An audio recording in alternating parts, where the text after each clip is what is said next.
Ladies and gentlemen, it's Ebro in the morning. Laura Styles, Rosenberg. Give it up for Lil Meech on the program. Yeah. What's going on?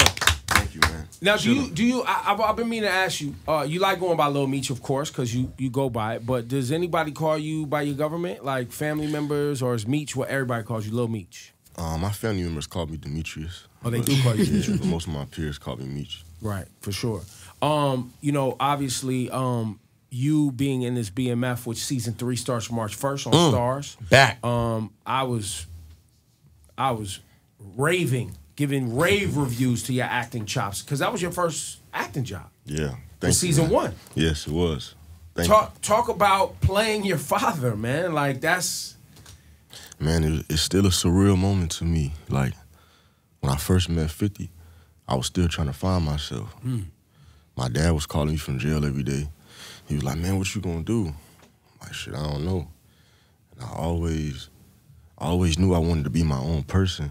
It's just hard, you know, to live up to my dad's name. And he called me one day. He's like, "Man, they looking at Terrence Howard and Nipsey Hussle, and I don't know if you're gonna be able to play me, but you got to go to acting class so you can get ready." So I met 50. 50 put me in acting classes for 2 years in LA. Invested in me, paid for the acting classes. I had to go every day, 2 times a day, 5 days a week.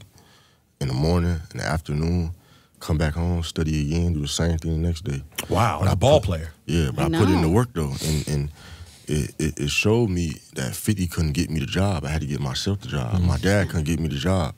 They would have hired somebody else that already had acting experience. I had no experience. So I was coming from the street to the screen. So they not gonna invest all these millions into me and I don't know what I'm doing. So after a year and a half and I got comfortable and I knew I was ready, I had to audition in front of Starz. And Starz okayed it. How big an audition was that? How many people was that? It was a small room because they didn't want to make me nervous and, you know, all that because it was still my start. So I was just going to the Starz building, the company building, meeting with the execs, and it might be 1 or 2 execs in there, and they just watching me see if I'm good enough. You feel me? So it was like that for months. Then when I got to set, it was different. I was on set with everybody, so A lot of people. I still could have got the set and froze up on camera or anything.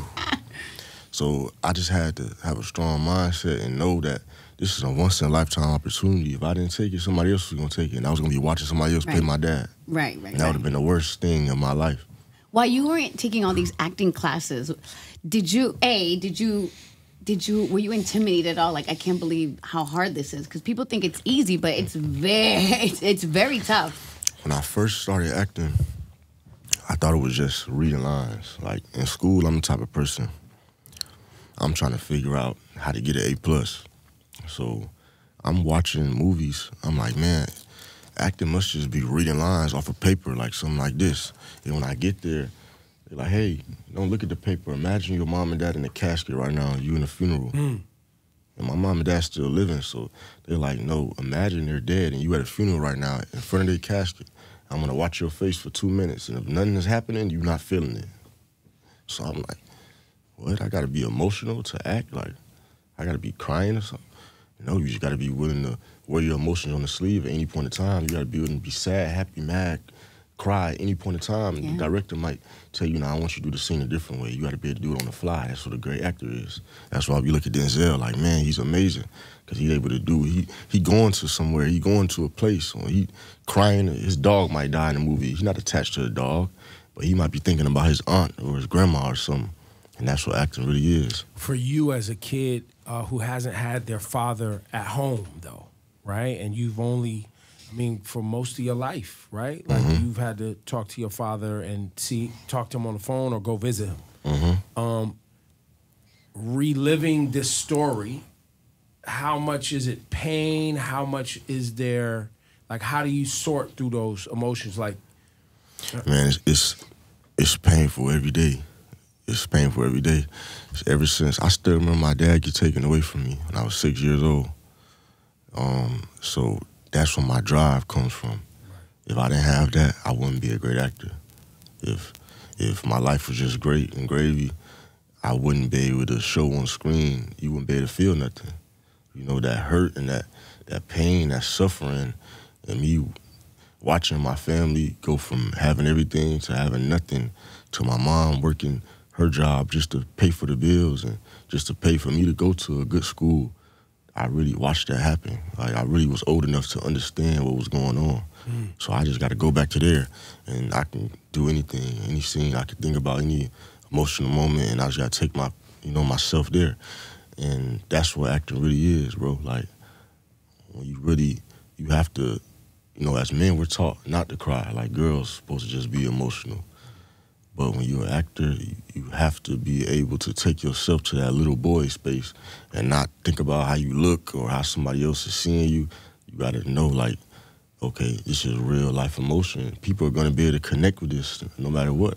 Do you feel right now, I'm wondering on season 3 now, right? Mm-hmm. Have you had a chance to, like, process that going through this is maybe healthy for you to, like, sort through the pain of what you've actually lived through with your family? Has it helped at all? Yes.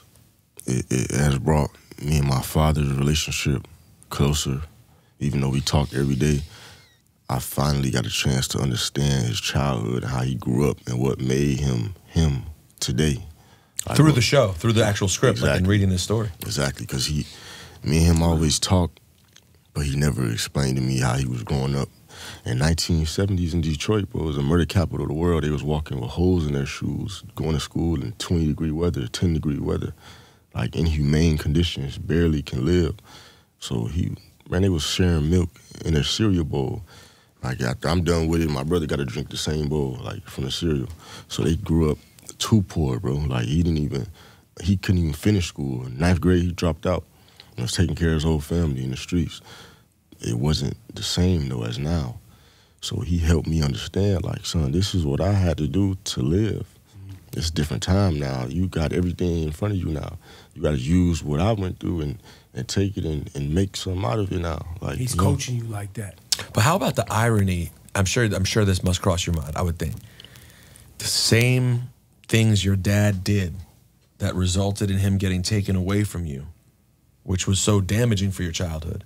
Mm-hmm. That story now is the same thing that is changing your life into you becoming an actor. It's all the same story. It's kind of wild, right? It's really crazy. Just different times. So if you really, like, you understand, if somebody really looks at it and can really see and understand the difference between the two stories, but it's the same, like you said, almost. Like, I have to relive the same things my father did. Even though it's fake and we're doing scenes, it's still real moments. He still was going through these things.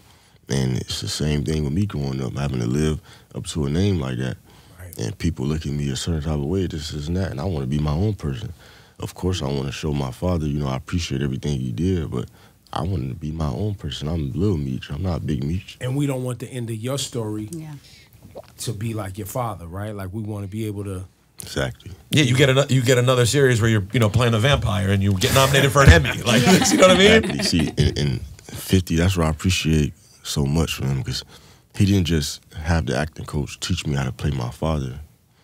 I was going to classes, and we might do Wolf of Wall Street one day, the Titanic the next day. Like, we were just doing all type of things to show me how to be an actor. If I could play a FBI agent, anybody, it don't matter. Just, I don't want to be in a box. I want to be an actor. I want to be able to do movies, not just play my father. I want to be able to do all types of things. This your passion now. This your job now. Exactly. Do you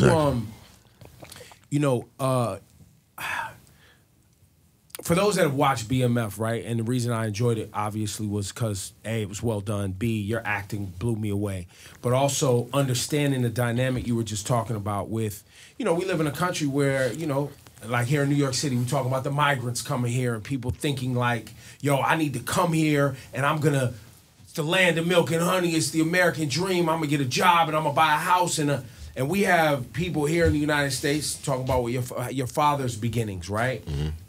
And in the show, your grandfather in the show is a hardworking man, right? These are upstanding, hardworking, church-going people whose children are like, yo, our life is trash. And they're like, no, we're going to church, we're praying, we're going to go to work, we're going to work hard, and we're going to do things God the right way. can't pay the bills.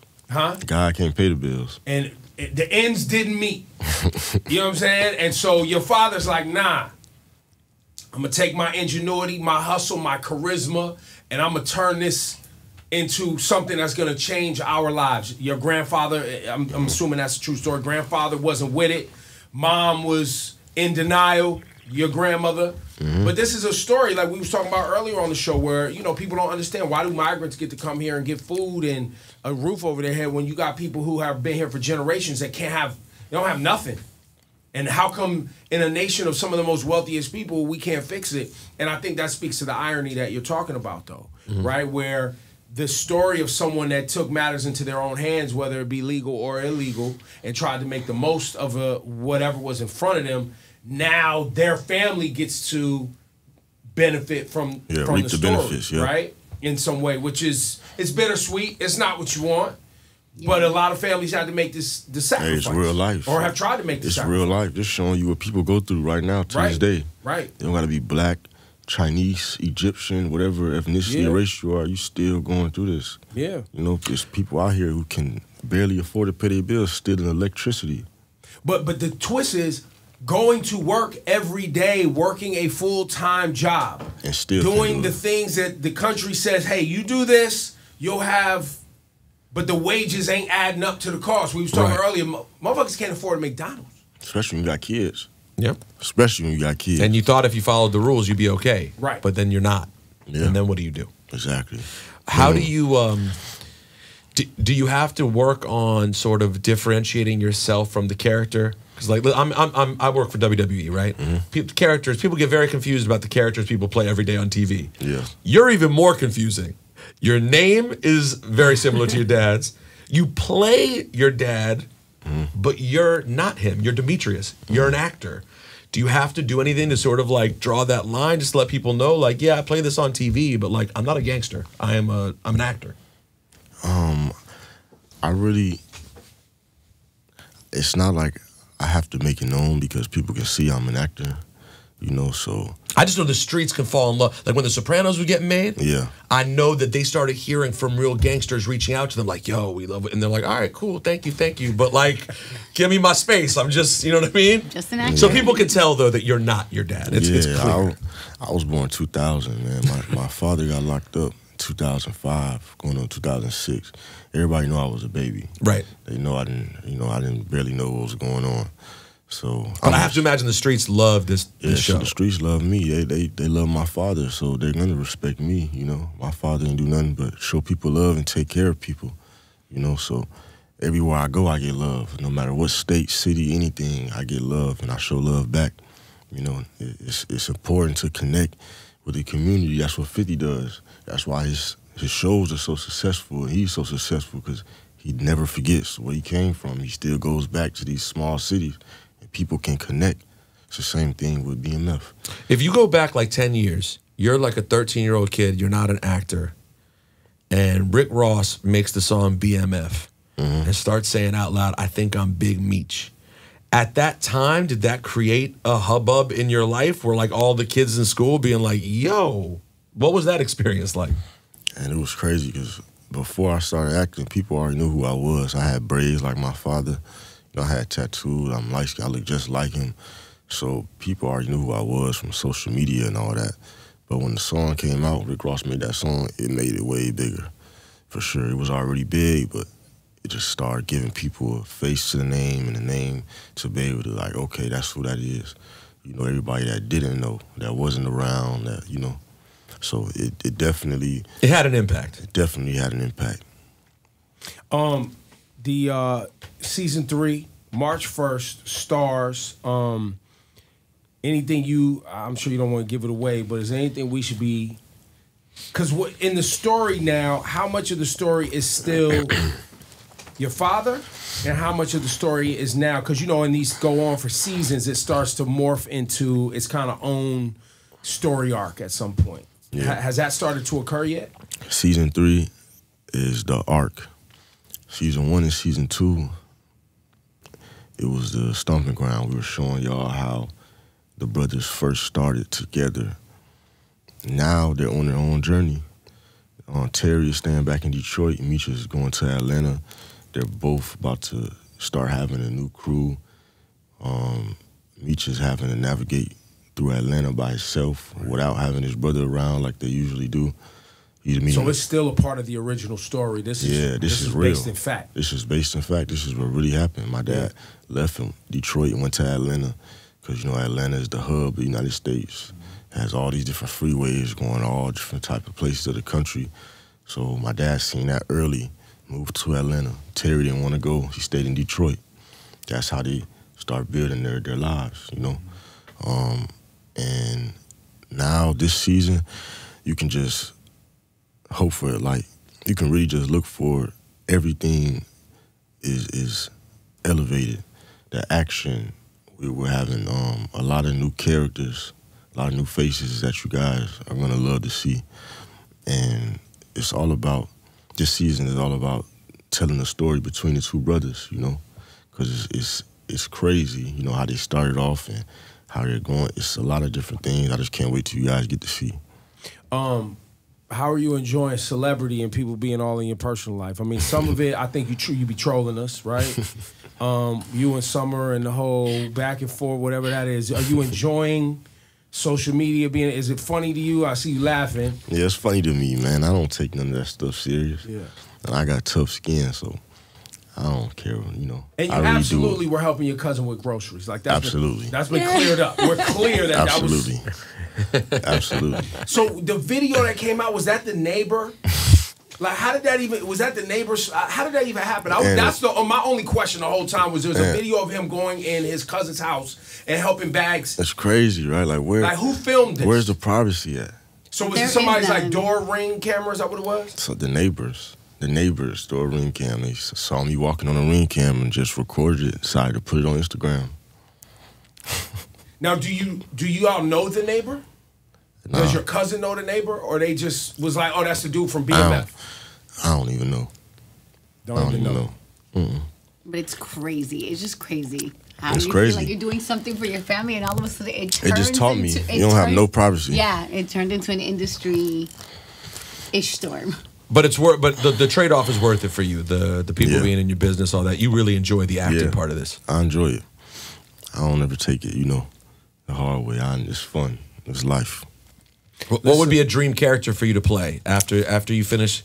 You know, hopefully you do 7, 8 seasons playing your pops. What would be the next thing? Hopefully we do 10 or more. There you go. I want to do a role that's away from my father, so I can show people my range and my ability. You know, my dream is to be a Marvel or DC character, you know, superhero. Dope. Yeah, I would love to do something like that. That's a dope. Are you where you live in Atlanta? You live in LA? I live in Miami. We film in Atlanta. Got it. Yeah, we filmed a TV show in Atlanta and Detroit, but I live in Miami, born and raised. Love that. Listen, man. Shout to you. Shout to your whole family. Shout to where you're continuing to make the legacy a positive story, which is I think everybody's so proud of you. Thank you. And you actually, like you said, you're doing the work, man. So thank you. You know what? What'd you say? 23? Yes, 23. I'll be 24, April 22nd. Happy birthday. Happy early birthday. There you go. Thank you. Respect, man. Y'all give it up one time. Lil Meech, BMF Season 3 on Starz. March 1. Yeah. Thank you. Congrats, brother. Thank you, brother. Yeah, I appreciate you. For nice sure. to meet you.